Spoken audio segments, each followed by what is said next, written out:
반갑습니다. 송주준입니다. 사실 지금 이재명의 운명은 어느 정도 정리가 됐다라고 보는 게 맞죠. 본인 스스로도 그 운명을 느끼고 있는 것 같습니다. 그러니까 사실상 하고 있는 게 시간 끌기 이거밖에 못하고 있잖아요. 단식 그 쇼를 하는 것도 그렇고, 그리고 뭐 여러 가지 지금 뭐 끝까지 아예 그냥 뭐 당대표 회의실까지 들어가가지고 단식하고 2시간밖에 공개를 안 하겠다고 하는데, 시간이 단식은 하기 싫은가 봐요. 그럼에도 불구하고 이제 시간은 끌어야 되니까 저렇게 이제 최후의 발악을 하고 있는 거 아니겠습니까? 이재명의 운명이야 제가 보기에 시간 정도만 지나고 나면은 자연스럽게 끝날 문제인데, 우리가 남아있는 대한민국의 적폐가 한 가지 더 있습니다. 사실상 제가 보기에는 이재명이 보다도 더하면 더하지 결코 덜하지 않았던, 그리고 근본적으로 대한민국을 파괴시키는 데 일조했었던 인간, 바로 문재인이라는 인간의 그 적폐 또한 마찬가지로 끝까지 우리가 뿌리 뽑아야 되는 거 아니겠습니까? 오늘 제가 영상을 통해서 말씀을 드리고자 하는 건, 문재인의 적폐가 굉장히 많습니다만, 대표적으로 일단 탈원전.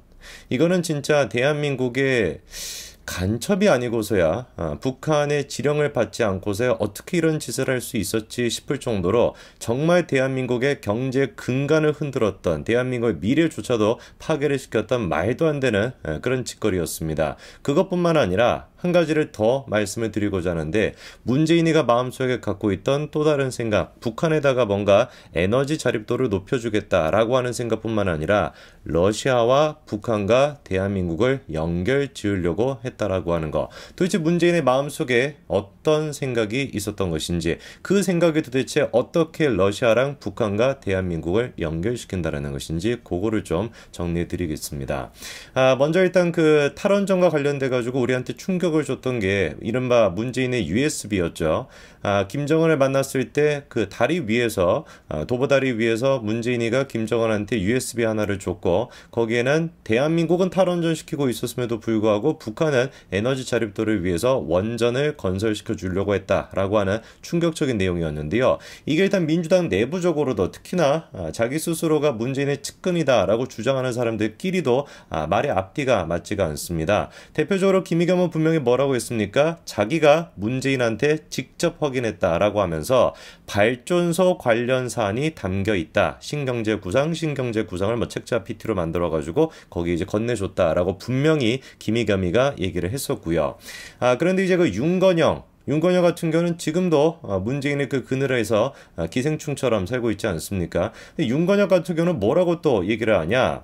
원전에 원자도 없다, 이렇게 얘기를 했습니다. 그러면서 당시 USB가 청와대가 만든 것이 아니라 통일부가 만든 것이고, 통일부가 만들었기 때문에 그 USB가 지금도 윤석열 정부 통일부에 고스란히 그대로 다 있다, 이렇게 얘기를 했습니다.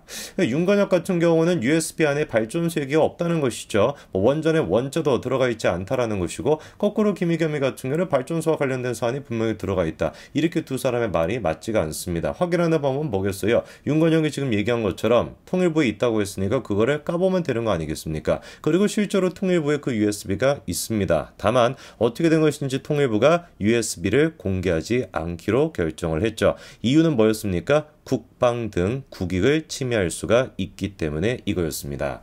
글쎄요, 정말로 김의겸이 강조했던 것처럼, 윤건영이 얘기하는 것처럼 USB 안에 문제가 되는 것이 없다, 그냥 단순한 경제와 관련된 그런 내용이 들어가 있었다라고 한다면, 도대체 왜 통일부가 국방과 그리고 국익을 침해할 수 있다라고 하는 이유로 해당 USB를 공개하지 않는 것일까요? 그리고 또 우리가 주목해 봐야 되는 것이, 애당초 그 USB 같은 경우는 어떻습니까? 대통령 일반 기록물에서는 확인되지 않고 있습니다. 바꿔 얘기해서 아예 그냥 대통령 기록관으로도 가지 않았다라는 것이죠. 도대체 뭐를 숨기고 싶어가지고 이렇게나 이 USB에 대해 가지고 보안이라고 해야 될까요? 사실상 감추다시피 했을까?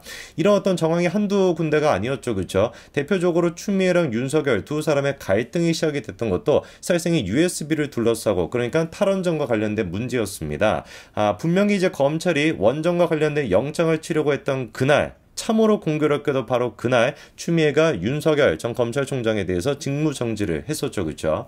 그리고 그것뿐만이 아니었습니다. 검찰이 이렇게 의도적으로 법무부 장관까지 나서가지고 수사를 방해를 했었고요. 감사원이 감사를 할 때도 조직적으로 진짜 방해가 있지 않았습니까? 산업부 산자원의 그 직원들이 놀랍게도 참 간도 큽니다. 감사 전날 밤에 자료를 444개나 삭제하는 그런 모습을 보였고, 도대체 누가 시켜가지고 그거를 삭제했냐라고 물어보니까 보니까 신내림을 받았나봐 이런 얘기까지 했었습니다. 이렇게나 정말 문재인 정부의 법무부 장관이 됐거나 그리고 또 뭐 산업부 직원들이 됐거나 참으로 조직적으로 탈원전과 관련돼 가지고 감추고 싶었던 게 많았다라는 걸 알 수가 있는데 그러나 진실을 막을 수는 없었죠. 결국에 윤석열 검찰총장에 대한 직무정지도 가처분 신청이 인용이 돼 가지고 그게 끝났습니다. 그래서 검찰 수사가 진행이 되다 보니까 어떤 파일들이 삭제된 파일 중에 어떤 내용들이 공개가 됐습니까? 대놓고 북한 지역의 원전 건설 추진 방안과 관련된 파일이 발견이 됐고요. 북한 전력 인프라 구축을 위한 단계적 협력 과제, 그러니까 탈원전을 대한민국에서는 하고 북한에다가는 원전을 지어줘가지고 경제적인 자립도를 높여주려고 했다라는 겁니다. 이 자료를 이제 산업부 직원들이 삭제를 했던 것이고요. 그리고 산업부가 공개적으로 우리가 이런 문건을 만들었다라고 공개했던 것도 있습니다. 그 내용을 보니까요. 어떤 사안들이 들어가 있었냐. 백제화가 됐었던 신한울 원전 3, 4호기 건설을 재개하고 전력을 생산해가지고 북한에 송전하겠다라는 것이고, 그리고 원전에서 발생하는 사용 후 핵연료 같은 경우도 IAEA 감시를 통해서 북한 내 처분하던가 심지어 남한 내 처분까지도 검토가 됐었다라는 것이죠. 이게 문재인이가 갖고 있었던 뭐였던 겁니까? 탈원전의 실체였던 것이에요. 대한민국은 탈원전을 했습니다. 근데 북한에다가는 원전을 지어주겠다라는 거예요. 북한에다가 원전을 지어주겠다라는 그 목적이 뭐였습니까? 경제적인 자립도를 만들기 위해서. 그러면 이거는 바꿔 생각한다면 대한민국은 어떻게 하겠다라는 거예요? 경제적인 자립도를 없애겠다라는 뜻밖에 안 되는 거 아니겠습니까?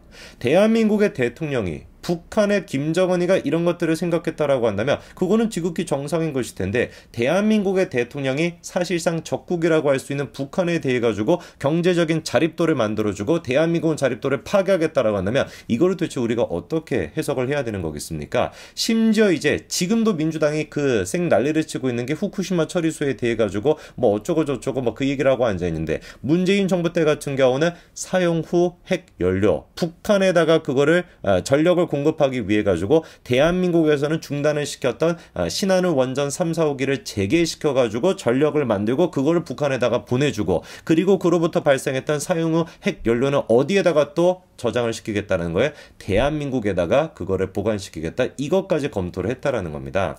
이런 내용이 만약에 윤석열 정부에서 있었다. 어떻게 됐겠습니까? 북한에다가 뭐 오히려 좋아했을까? 민주당 인간들 같은 경우는 뭐 예를 들어서 미국을 위해 가지고 우리가 대한민국에선 중단시켰던 원전을 다시 가동시키고 그거부터 발생한 전력을 미국에다가 보내주고, 그리고 난 다음에 사용 후 핵 연료 같은 경우는 미국으로 보내버리는 것이 아니라 대한민국에서 처분하겠다라는 사실이 만약에 윤석열 정부에 있었다. 어떻게 됐겠습니까? 대통령 뭐 탄핵시키겠다라고 탄핵소추는 지금 뭐 벌써 국회 통과하고 그러지 않았겠어요? 근데 여기서 소름 끼치는 게 뭐냐? 이것만 하더라도 우리한테 충격을 주는데 문재인이가 꿈꾸고 있었던 더 거대 플랜이 한 가지가 더 있었던 겁니다. 그렇게 북한에 경제적 자립도를 주고 대한민국은 탈원전을 하고, 이거를 발판으로 뭘 추진하고 있었던 거예요? 남북러 시베리아 천연가스 파이프라인을 구성하겠다. 이게 문재인 정부가 가지고 있던 원대한 꿈이었던 겁니다. 몇 번이나 얘기가 나왔었습니다. 통일부 장관이었던 이인영이 또한 마찬가지로 철도가스관 사업을 함으로써 남북러 협력의 중심축이 되겠다. 이런 얘기도 했고, 이해찬 또한 마찬가지로 대놓고 러시아 가스관을 끌어올 것이다. 이런 얘기를 했습니다. 근데 그 얘기를 들어보면 허무맹랑한 얘기들밖에 없어요. 북한은 전기가 부족하다. 러시아 가스를 우리나라까지 가져오는 과정에서 북한이 통가 요금을 받고 그 가스를 이용해서 발전소를 세우자. 이런 얘기를 민주당 당대표라고 하는 인간이 했었고요. 그리고 나중에 송영길 또한 마찬가지로 당대표 아니었습니까? 이 인간 또한 미국이 그런 식으로 가스관 사업에 참여하게 된다면 미국 자본이 투입되기 때문에 미국이 공격하지 않을 것이다 라고 하는 이따위 진짜 말도 안 되는 헛소리도 대놓고 저렇게 언론사 인터뷰까지 하면서 얘기를 했었거든요. 한번 생각을 해보십시오. 이해찬이가 지금 얘기했던 게 뭐였습니까? 러시아 가스, 일단 대한민국은 어떻게 하는 거예요? 탈원전을 시키는 거예요. 탈원전을 시켜가지고 경제적 자립도를 떨어뜨립니다. 그런 상태에서 러시아 가스관을 통해가지고 우리나라한테 다이렉트로 주는 것도 아닌데, 러시아 가스관이 다이렉트로 준다라고 해도 문제가 생기겠죠. 지금 이제 그 우크라이나 그걸 통해가지고 유럽과 그 러시아 가스관에 의존하고 있었던 유럽 국가들 어떤 상태인지 다 알고 계시죠, 그렇죠? 난리가 나지 않았습니까? 우리나라도 그런 꼴이 되는 거예요. 심지어 그런데 거기에다가 민주당은 한술 더 떠가지고 뭐까지 생각하고 있었던 거예요. 러시아 가스관이 대한민국으로 직접 온다라고 할지라도 문제가 될 것인데, 심지어 거기에다가 북한까지 한번 거쳐가지고 북한이 중간에서 통가 요금까지 받고 그리고 난 다음에 대한민국으로 들어오는 이런 것들을 꿈꾸고 있었던 겁니다. 이게 어떻게 평화를 위한 발전 단계가 될 수가 있는 겁니까? 오히려 철저하게 대한민국이 에너지 자립도가 떨어져 있는 상태에서 탈원전을 통해 가지고 북한과 러시아의 굴욕적인 모습, 그런 굴종적인 관계가 만들어질 수밖에 없는 그런 상황이 되는 것인데 어떻게 이게 평화를 위한 단계가 될 수가 있는 겁니까? 이게 문재인 정부가 꿈꾸고 있었던 겁니다. 철저하게 대한민국을 북한에다가 갖다 바치겠다. 심지어 러시아에게 갖다 바치겠다. 이게 사실상 탈원전의 진짜 목적이었던 것이죠. 이 내용들이 총선에서 우리가 반드시 승리를 해가지고 이재명이를 정리하고 난 다음에 문재인에 대해서도 꼭 우리가 이 부분은 파헤쳐야 될 겁니다. 역적도 이런 역적이 없습니다. 여기까지 말씀드리겠습니다. 감사합니다.